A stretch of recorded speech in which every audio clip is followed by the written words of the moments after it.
बीच राणा सांगा को लेकर जो एक बहस चली हुई है और इस पर करनी सेना ने मोर्चा खोल दिया है। हमारे सहयोगी पंकज झा इस खबर पर ज्यादा जानकारी और बेहद रोचक अपने मेहमानों के साथ है। Pankaj, over to you.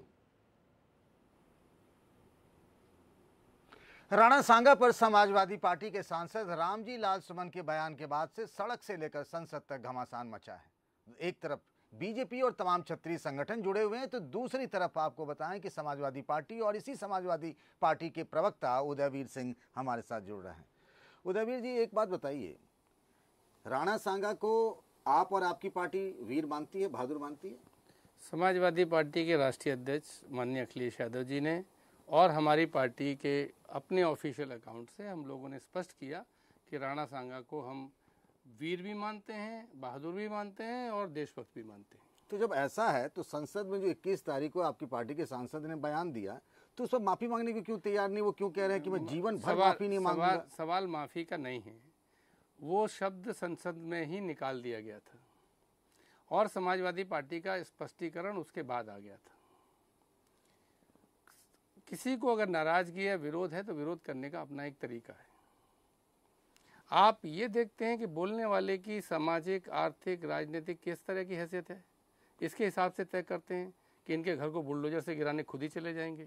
नहीं, आप बात को तो घुमा रहे हैं। मैं घुमा नहीं रहा। एक बात कहा कि तमाम जगहों पे, यूट्यूब पे, सब जगह पर ठीक है, पार्लियामेंट की उससे हटा दिया गया है, लेकिन वो बातें हैं। अगर किसी की भावना आहत होती है तो उस पर माफी मांगने से कोई छोटा तो नहीं होता, बड़ा ही होता है, बड़प्पन होता। छोटा बड़े का सवाल ही नहीं है।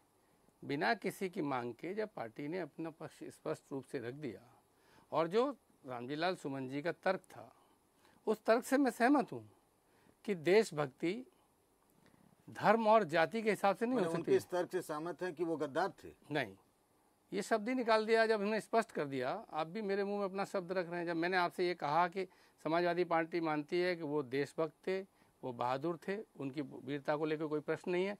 प्रश्न ये है कि जो मुगलों के साथ लड़ा उसमें जाति और धर्म देख के आप कहेंगे कि ये मुसलमान है तो ये आक्रांता है, देश विरोधी है।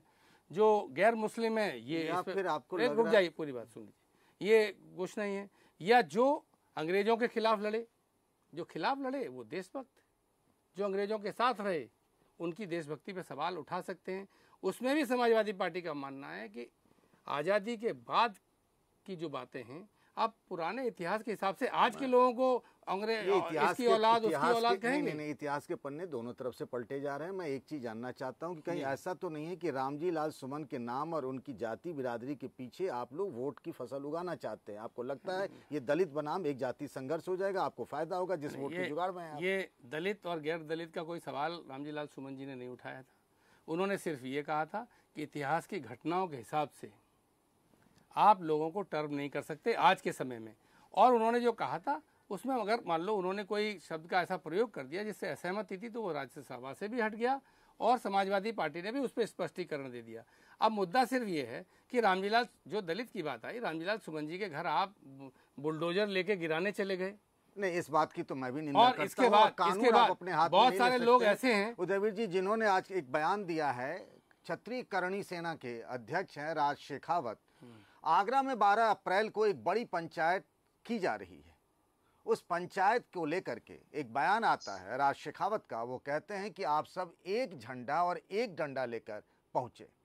हमारे साथ जुड़ रहे हैं राज शेखावत जी। राज जी, आपको मेरी आवाज मिल रही है? बिल्कुल, आपकी आवाज मुझे सुनाई दे रही है। बताइए झा साहब।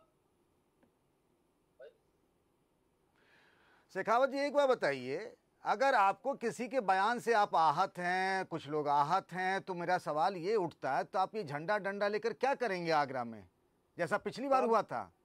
झा साहब, मैं आपसे पूछना चाहता हूं, देश की सर्वोच्च पंचायत संसद भवन में एक जनप्रतिनिधि द्वारा अभद्र टिप्पणी हमारे महाराणा सांगा के लिए की जाती है। उसके साथ साथ जितने भी सनातनी हैं उन्हें भी गद्दार कहा जाता है। फिर आपके जो उदयवीर जी है, जो आपके सम्मुख बैठे हैं, वो कहते हैं कि वो स्टेटमेंट हमने संसद भवन से निकाल दिया। अरे बोला ही क्यों? महाराणा सांगा का अपमान किया ही क्यों? सनातनियों का अपमान किया ही क्यों? और बात आप जब कह रहे हो कि केसरिया झंडा और डंडा, तो साहब केसरिया झंडा लेकर किसी सम्मेलन में जाना कोई अपराध है क्या? मैं आपसे पूछना चाहता हूं। और दूसरी बात साहब, आखिर हम माफिया देंगे कब तक? अपराध नहीं है, लेकिन माफी- लेकिन शेखावत जी एक मिनट शेखावत जी एक मिनट मेरी बात सुनिए। बताइए। आपके पास कानून में बहुत सारे उपाय हैं, संसद से उनके कहे हुए बयान को निकाल दिया गया, बगल में हमारे उदयवीर बैठे हैं, वो ये बात कह भी रहे हैं, और अखिलेश यादव ने भी कहा कि वो इतिहास पुरुष हैं, वीर हैं। इस पर किसी ने कोई सवाल नहीं उठाया कि राणा सांगा वीर बहादुर, ये पूरा देश मानता है, इसमें कोई दो राय नहीं। आपको अगर कोई दिक्कत है, कोई बात है, आप कोर्ट जा सकते हैं, अदालत जा सकते हैं, लेकिन ये किसी के घर पे जाकर के तोड़फोड़ कैसे करेंगे, जैसा पिछली बार हुआ था? क्यों नहीं करेंगे जहाँ साहब, क्यों नहीं करेंगे? कैसे बोल दिया? तोड़फोड़ करेंगे आप? गद्दार नहीं, तोड़फोड़ करेंगे? नहीं, मुझे हाँ तोड़ेंगे, बिल्कुल तोड़ेंगे। या तो ये राष्ट्रद्रोह का अपराधी है, ये सुमन लाल राष्ट्रद्रोह का अपराधी है। कैसे अपमान किया महापुरुष का अपमान संसद में कैसे किया? जहाँ साहब एकमात्र विकल्प हमारे पास बता। अरे भाई बिल्कुल मैं अपोज करता हूँ, बिल्कुल। देखो साहब, जब उस सांसद महोदय को कानून का डर नहीं है तो हमें भी कानून का डर नहीं है। और रही बात राष्ट्रद्रोह का अपराधी है, उत्तर प्रदेश सरकार ने अपराधियों में मेरी बात सुनिए साहब, पहले मेरी बात सुनिए पूरी। जहाँ साहब राष्ट्रद्रोह का अपराधी है, कानून देखिए, संसद में भी उसने स्टेटमेंट दिया, संसद के बाहर मीडिया में भी स्टेटमेंट दिया है। कैसे नहीं राष्ट्रद्रोह अपराधी? ऐसे अपराधी को उत्तर प्रदेश में पहले भी बुलडोजर चला के संपत्ति का नाश किया गया है। हमने क्या गलत मांग कर ली? हमने सरकार से कहा है, हमारी अपेक्षा है सरकार से, इस व्यक्ति ने महापुरुष का अपमान किया है, गद्दार है, हम नहीं छोड़ेंगे। मैं फिर बात कहता हूँ, सरकार हमारी इस मांग को सम्मान दे, और ये अपराधी है, इस पर आपराधिक भारत दर्ज हो, और इसके घर पर बुलडोजर शेखावत जी ना शेखावत जी, आप कानून नहीं मानेंगे, आप पुलिस नहीं मानेंगे, आप अदालत नहीं मानेंगे, आप यूपी की योगी आदित्यनाथ सरकार में भरोसा नहीं देंगे, आप खुलेआम चुनौती दे रहे कि तोड़ देंगे, आप रामजी लाल सुमन को मारेंगे, पीटेंगे। बिल्कुल हड्डी तोड़ कुटाई होगी, हड्डी तोड़ कुटाई होगी।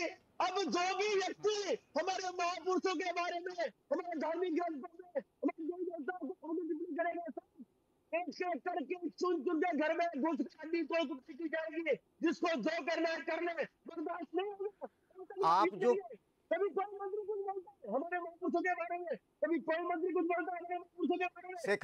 शेखावत जी आप हमारे साथ जुड़े, आपका बहुत बहुत शुक्रिया।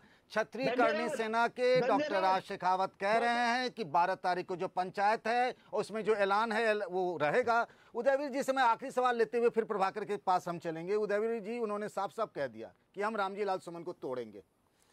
उन्होंने जो कहा है वो उत्तर प्रदेश की सरकार या तो कहलवा रही है, उसका संरक्षण है, वरना सरकार के पास इस तरह के मुद्दे आते हैं, उन्हें सॉर्ट आउट करने के अपने मैकेनिज्म्स हैं। समाजवादी पार्टी और लेकिन माफी मांगने वाली बात पर आप नहीं आएंगे कि आपके सांसद माफी मांग ले? नहीं, किसी के ब्लैकमेल से किसी एक लाइन चूंकि समय की कमी है उदयवीर, 10 सेकंड। मेरा मानना यह है, अभी राजपूत और गुजरों के बीच में भी बहुत संघर्ष चला, बात मुद्दा बहस का। उनके घर पे कोई बुलडोजर लेके नहीं गया, क्यों? आप देख लेते हैं कि सॉफ्ट टारगेट कौन है।